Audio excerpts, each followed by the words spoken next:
the topic of my speech is about dark media and what the online media has brought to the news business especially, and where it's going to go from here. So,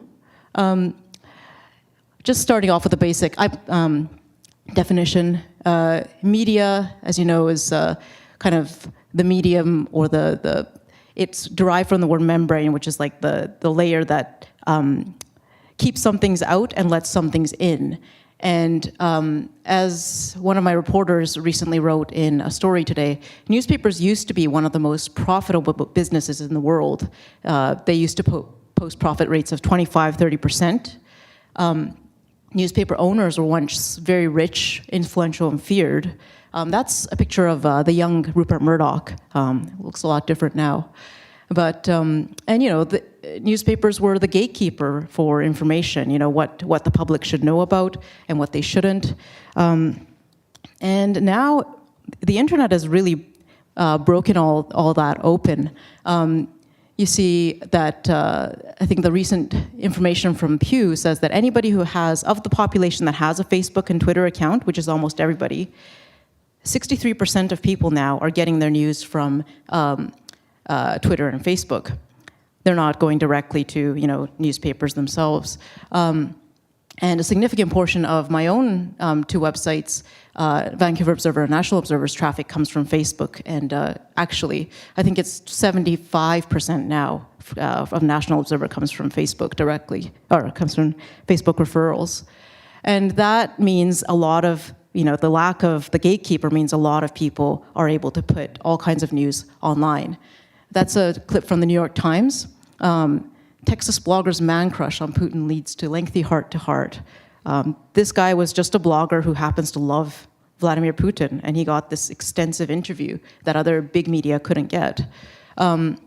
If anybody's watched the New York Times Page One documentary, there is a segment that talks about how WikiLeaks kind of bypassed all the main media and just dropped their explosive video about US military killing civilians and reporters in Iraq. They just put it on YouTube without going through the medium. And that is a clip from the Vancouver Observer. A posting on Facebook led to a story about how conservatives in the 2011 election hired Republicans to work on the ground in Ontario, which is illegal according to Canadian election law. And the reason why that, you know, Facebook post is relevant is because with the recent election, I think that anybody who is following it would know that multiple candidates from all the different parties had to resign or were kicked out from the race based on what they put up on social media, which makes, you know, some posts that they did, some Facebook or Twitter posts that they did back in 2008 was dredged up again, and as a result, they had to resign and quit. That has made message control incredibly important. You know, one of the things that struck me was that maybe like 10 years ago, editors would tell some reporters, like, you have to get a phone interview. No email allowed. You have to talk to them on the phone and ask questions. That's becoming increasingly rare. Some people will only, you call them up and they'll say, they might know the answer to your question, but they're saying, only email. They want it all on the record. They want it to go through multiple approval, I guess, processes. You know, those points are, you know, only 6 questions allowed. Everything goes through central communications. Some of these are things that we experienced during the reporting of the campaign itself as well.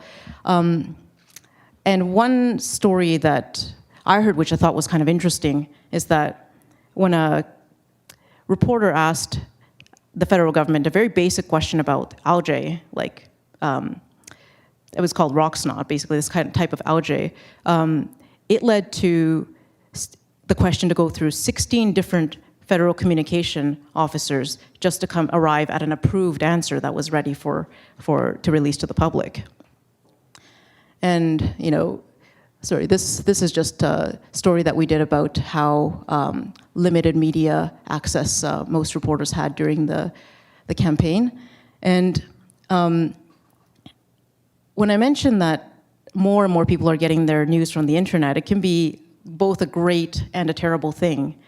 I remember reading an article by the editor of Der Spiegel, it's a German magazine, talking about how newspapers will never die. Newspapers and magazines will never die because people need them to access stories and viewpoints that you would never come across organically. They've been curated.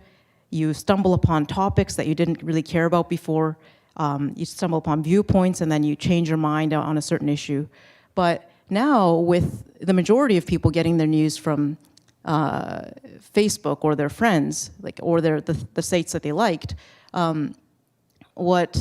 this is, again, I should note that this is just my personal view. It's not, it hasn't gone through, it's not like the official position of my organization or anything like that. But I find, I'm not sure about you, but I find increasingly there seems to be, I noticed it a lot during the campaign, but this kind of parallel reality happening where people are discussing the exact same person or the exact same issue, but it's like two completely separate views that have no, there's no middle ground. There's a lot of extremes, and news stories are often used to reinforce a certain existing narrative, like Muslim refugees are dangerous or carbon tax will destroy the economy. And there was a thing that happened. There was a story that came up about a man in October who was yelled at by his neighbor because he said he was voting Liberal, and a woman yelled at him that said, are you crazy? If you elect Trudeau, then he's going to implement Sharia law, like Islamic law, and Canada will be completely destroyed. And I was like, what?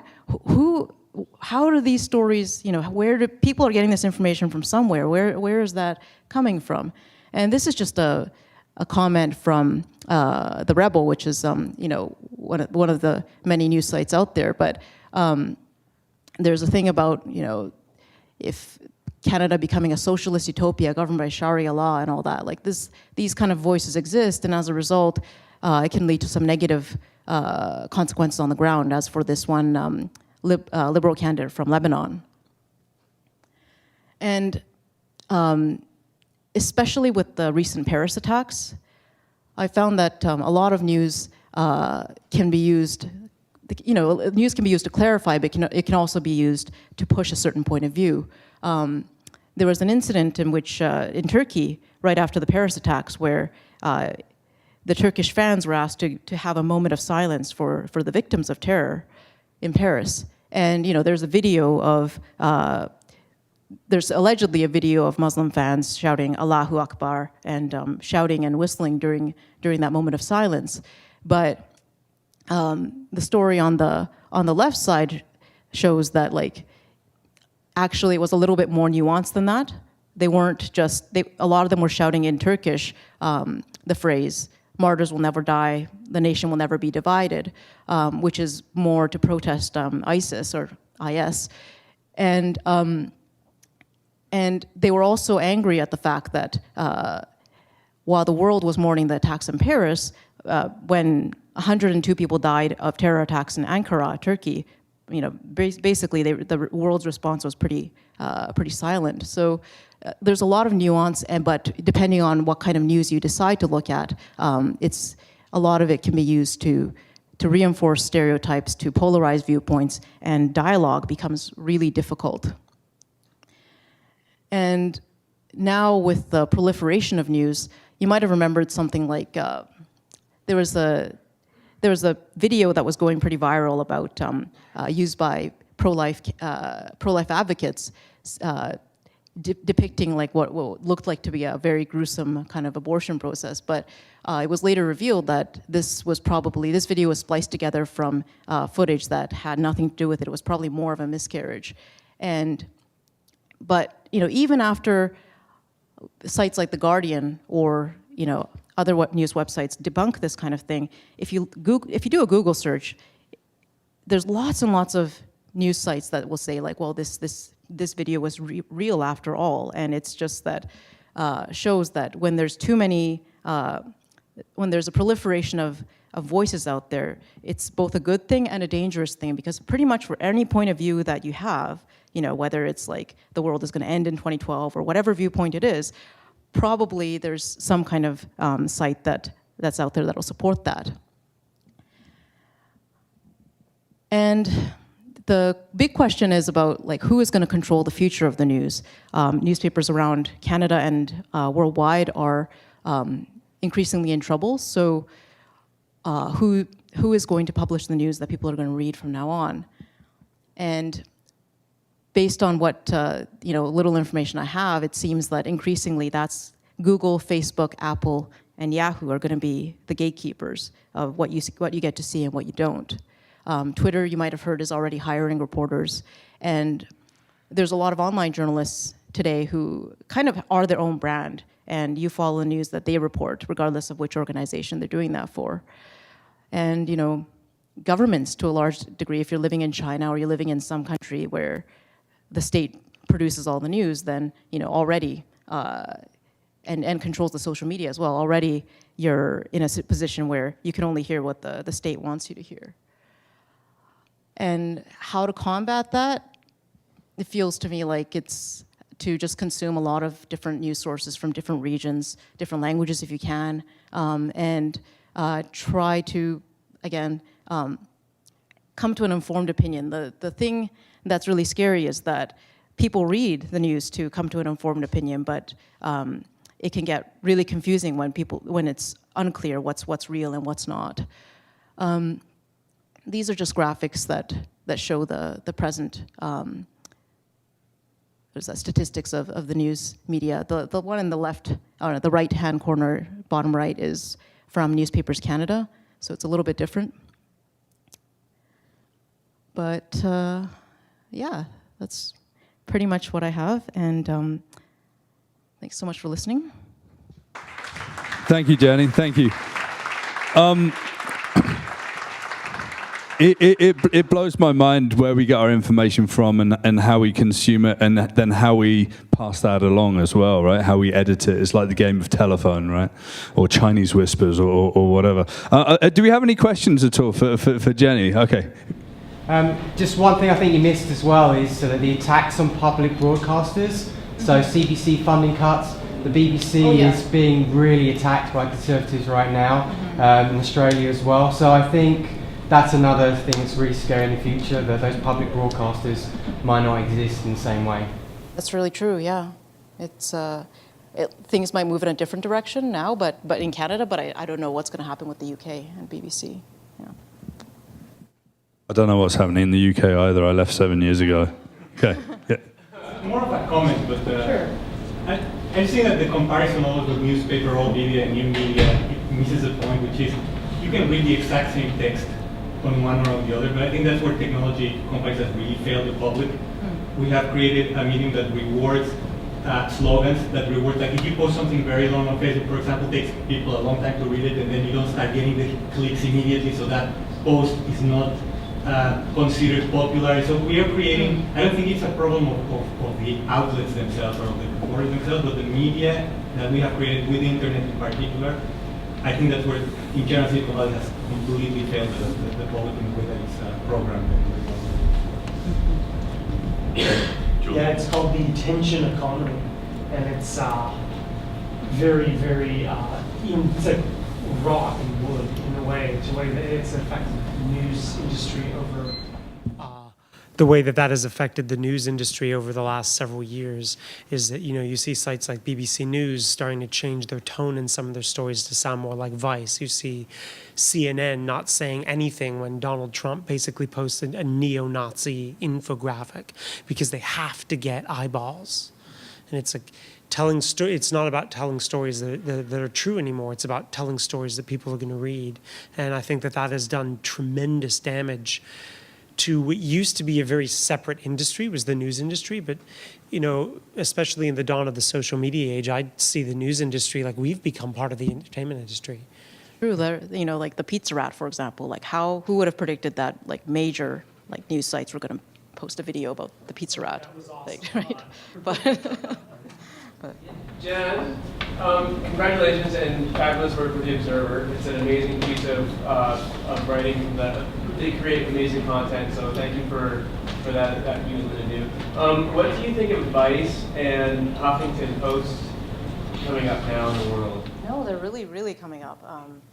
Especially like, I mean, Microphone. Oh, sorry. Yeah, no, it's really coming up. We were just looking at, in our own spare time, the newspaper companies and who's making money, who's not. And Vice is like, by a long shot, making like the most through their partnerships with like various companies like Coca-Cola and what have you. And then Rupert Murdoch has invested in them and everything.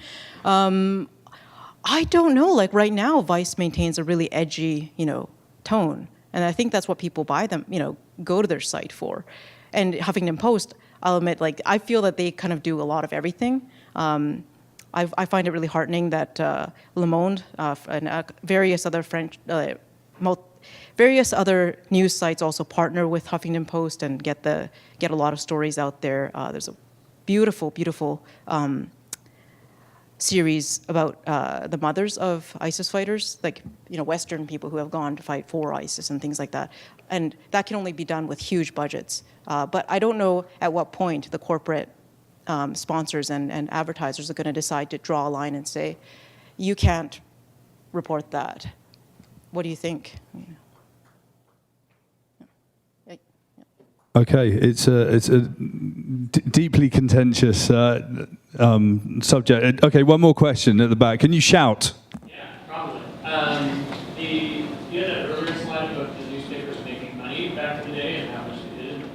And originally, I think the original market driver for newspaper was that I would pay money and I would get information, and it wasn't ad-driven, and that information came to me. And even though we now know it was biased, but probably more like propaganda by government bias, but it wasn't corporate bias.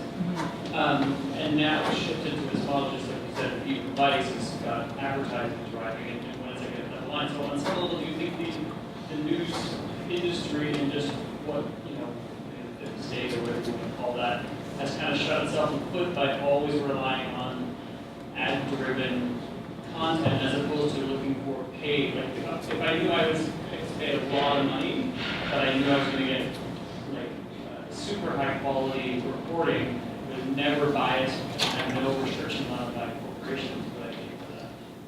Yeah, no, that's a really thoughtful question. I think that part of there was like a study about how many Canadians, especially like people under 30, are willing to pay for news, and it's like zero, pretty much, like, even lower than the US. Anyways, I'll make this very quick. But there is kind of a third way in which people sign agreements and say, look, I'm going to give you or there's Kickstarter, we did Kickstarter, but anyways, they could say I'm going to give you X dollars for funding, but we have no say in the story. We don't get to control who you talk to, et cetera. So, but anyways, we can talk more about that later. I see. Everyone, Jenny Uechi, thank you very much.